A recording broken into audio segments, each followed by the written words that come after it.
Our stories, our freedom, Black voices, transforming shame and stigma. 3 men who have lived through the early days of the HIV epidemic share their stories of redemption, survival, and hope. As Black Brothers Esteem and the San Francisco AIDS Foundation celebrates San Francisco Pride 2015. The process of writing and performing has been very healing for these men, said Sean Demmons, Black Brothers Esteem Community Engagement and Mobilization Manager. It has been inspiring to witness their transformation as they reflect on their own life experiences. William Dean, Raephel Rodgers, and Stanley Allison work with performing artist Anthony Julius Williams, artistic director of the Iruke Project, during a 6-week workshop. The project uses personal storytelling as a way to explore factors contributing to disparities in health and wellness, such as shame, stigma, isolation, internalized homophobia, racism, and transphobia. African American men and men who have sex with men are disproportionately affected by HIV. Black men who have sex with men make up 12% of the San Francisco HIV positive population, while African Americans are only 6% of the population. Black Brothers Esteem is a program of the San Francisco AIDS Foundation focused on supporting African American gay, bisexual, and same-gender loving men living in the Tenderloin Polk Gulch and the 6th Street corridor neighborhoods of San Francisco. William Dean, Raephel Rodgers, Stanley Allison. Our stories, our freedom, Black voices, transforming shame and stigma.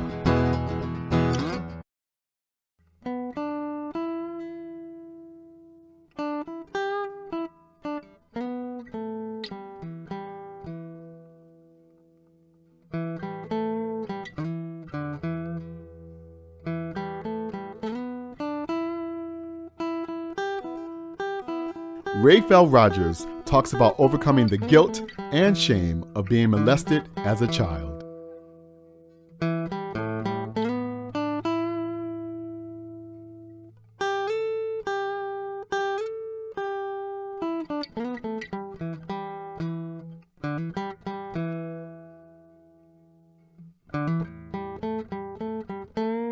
I grew up in St. Louis, Missouri, where they say things like y'all finna instead of going to and or who that is. Just country. Laid back city, quiet and peaceful, full, just southern hospitality, a great place to live. I lived on a street as the same name as my mom's, Geraldine. It was my mom and me and my grandparents. My Aunt Barbara, a happy, jolly woman who loved to play the piano. My Uncle Bud, who worked at McDonnell Douglas Airport and was always going places, getting new cars all the time. He was an exciting person to me. My Aunt Laverne, who loved sports and played professional bowling. Sweet, kind woman. Aunt Una, who is 10 years older than me. She was in school and popular, and my first cousins. My father wasn't in my life all the time. He would pick me up on the weekends, holidays, and birthdays, and I would have a great time spending time with him finally. So I got to know both sides of my family on an intimate level. I loved both of my parents. I didn't pick and choose between my parents because they weren't together. I loved them both. As I became a happy child, spoiled, no doubt, but my parents and aunts and uncles, I remember one special toy. It was a long red car that had pedals that move with your feet and while steering with a horn. That one of many things that I had got as a kid. I had a really good childhood.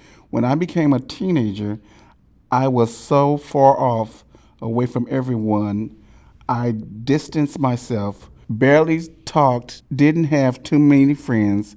I felt so alone, couldn't understand why I was a loner. I didn't want to have friends. I stayed around family, hanging with my cousins. They were my friends.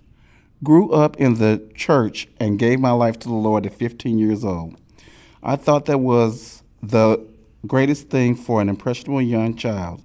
You got to sing in the choir, go to Sunday school and church throughout the week. I also did normal things like listen, go to school, come home, do my chores, and then after that, get ready for church each day of the week. I played sports in school, not your average ones like football, basketball, or baseball, the other ones like track, soccer, tennis, and hockey. Mainly, my focus was on school and church. I was in church all the time. I mean, all the time. It started with my grandmother, who we affectionately called Big Mama. She was short, stout, peaceful, family organizing woman who loved me with a grandmother's love. She was a private duty nurse that worked at night and cared for the entire family. I grew up with my grandmother mostly. My mother always worked, and I would see mom when she came home. We all lived in this same house, a huge two-story house, large rooms throughout, big backyard. All the family lived there until my aunts and uncles started to move out, but I stayed close to Big Mama. By the age of 6, my sister and brother had been born by another man who later became my stepfather.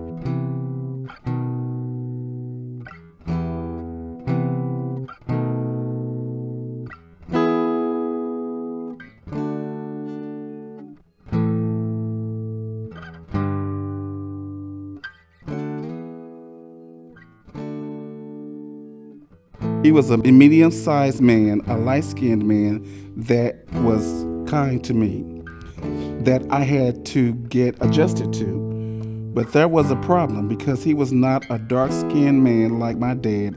He wasn't liked, neither was my sister or brother. So my mother ended up moving and my grandmother had me stay with her.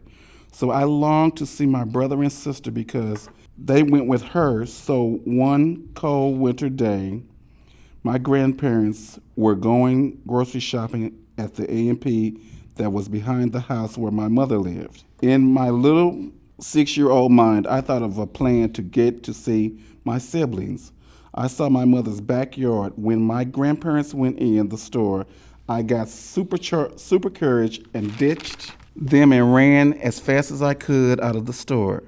I was nervous and scared, but I ran anyway and hopped the giant fence to my mother's yard because I was determined to see my siblings again. I knocked hard enough to let my mom know that I was at the door. She came to the door and said, "Who is it?" in a concerned voice, and I said, "It's me, Jerry," with great excitement because I called my mom Jerry and had started calling my grandmother Mama. Mom was overjoyed to see me. My plan had worked. I was going to see my brother and sister. My mom was very concerned, and because where did I just come from by myself? Of course, my grandparents were probably frantic as to where I was, so I guess they put two and two together and realized where I had gone. They came rushing to the house and out of breath. By that time, I was bonding once again with my little brother and my little sister. I fell in love with them all over again, and I wanted to stay and not go back home with my grandparents. They had these hurt looks on their faces, but they came to understand. So now I'm with my family. Now I'm home with my mom, who was and is a no-nonsense, take no mess, and a strong protector of her children.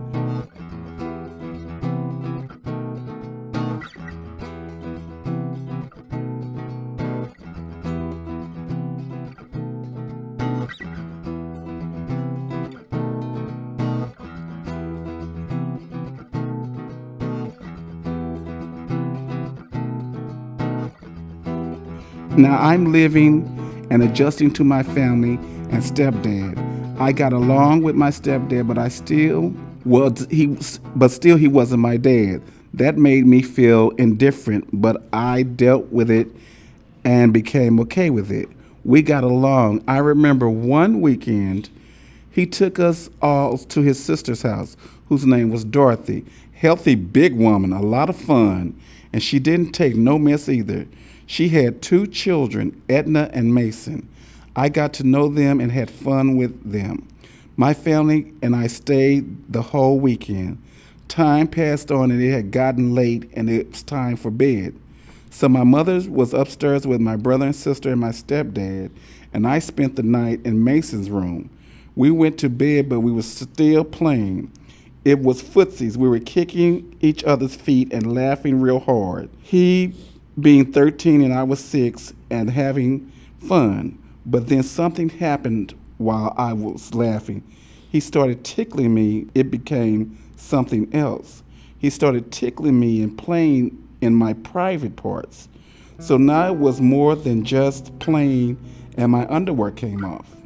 I thought I was still having fun. Then I had to get up to go to the bathroom.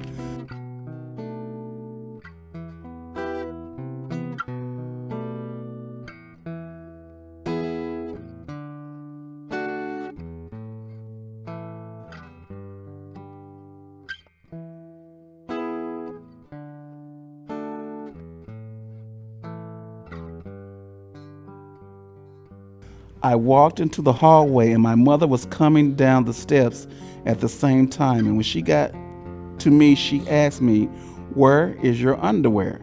And I said, "I don't know." I didn't realize I didn't have any on and that my underwear was still in the bed. But nothing was ever said about that night again. As years went by, it had gotten to be more sexual as I spent more nights over there, this time with anal penetration. This went on until I was 15. Then he decided to stop and now he was into girls. I didn't know what to think. At that time, I thought that this is something you just do. Now 2 years have passed and now I'm 17.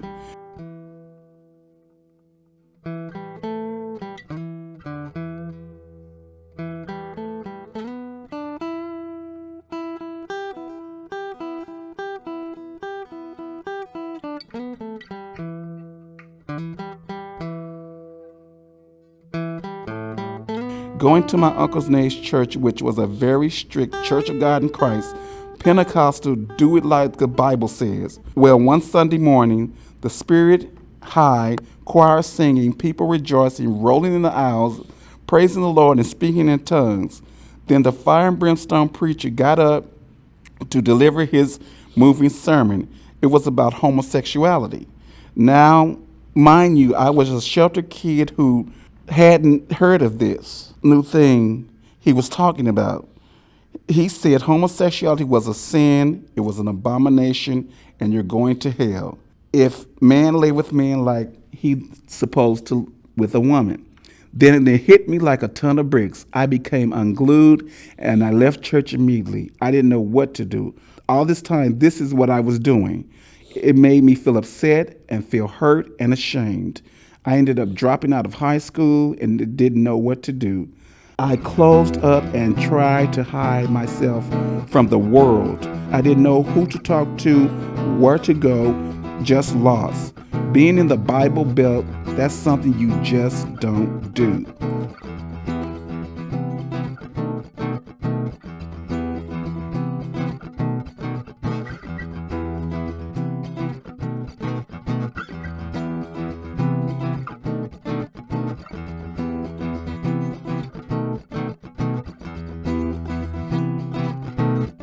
So I suffered in silence thinking I was this horrible person until one day I couldn't take it anymore and I was over my cousin Wadira and her husband's house. They were drinking and smoking a joint. Now I didn't do these things, but that day I did. Trying to get over emotional pain, feeling trapped and backed up against a wall, I started to confess my secret that I was gay. I thought she would be understanding. Since she was family, she broke out in laughter and said, "You wanted my brother," which was not true at all. Then she said, "If you don't pay me a certain amount of money, I'm going to tell your mother," because she knew I was getting money from my dad. Then I got angry, scared, and panicked all at once. My mind was racing. What do I do now? Tell my mother, who believed she was very protective of her children and no one hurt them? It would be a difficult thing to do. So I took my scared self and got to the phone.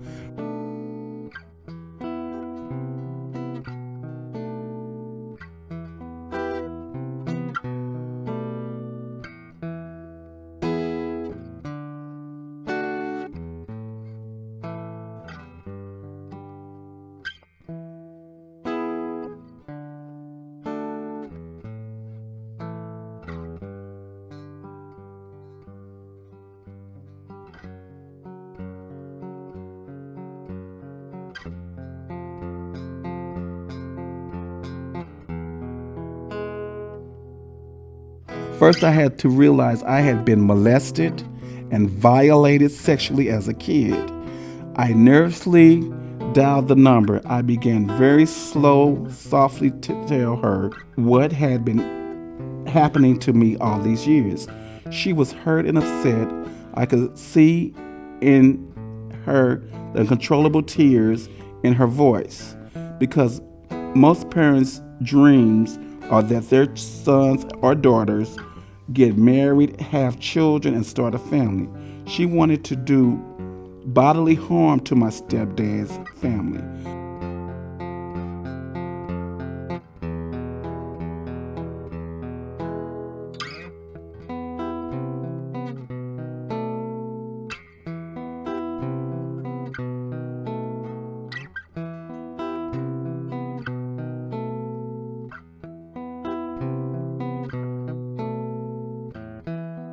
But later on, as time went by and I didn't show any signs of heterosexuality, my mom became hard pressed. She would have this look of anger and teeth clenched to the bottom of her lip and look of disappointment when it came to me.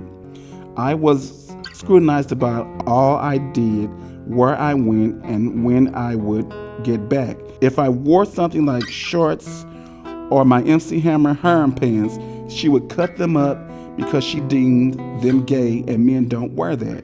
Then I was being forced to play the sports I didn't like. That didn't go over well. I was put in a position of pain and punishment. I didn't deserve that. After all, the molestation happened to me, not her. I believe that she didn't know how to accept or deal with it. Yet I still feel I was treated wrongfully for something I couldn't grasp myself. So as time went on, I struggled with straight versus gay and why I was molested. I don't have any answer for it. I just deal with it. Today, as I know, I've learned to deal with it better. But I said all of that to say, if someone, I don't care who it is, don't be afraid to tell. Make some noise about what's going on. Confide in someone trusting and not be afraid to speak up. Now I live my life as I please and know that I am as valuable as anyone else. I still attend church, but it's an accepting of gay people. I feel better now telling my story, and I hope it will encourage someone who may be going through their struggle with molestation. Thank you, and remember, no matter what, always be yourself and be happy with you. There's only one you and one me. So live your life, because I am living mine like it's golden.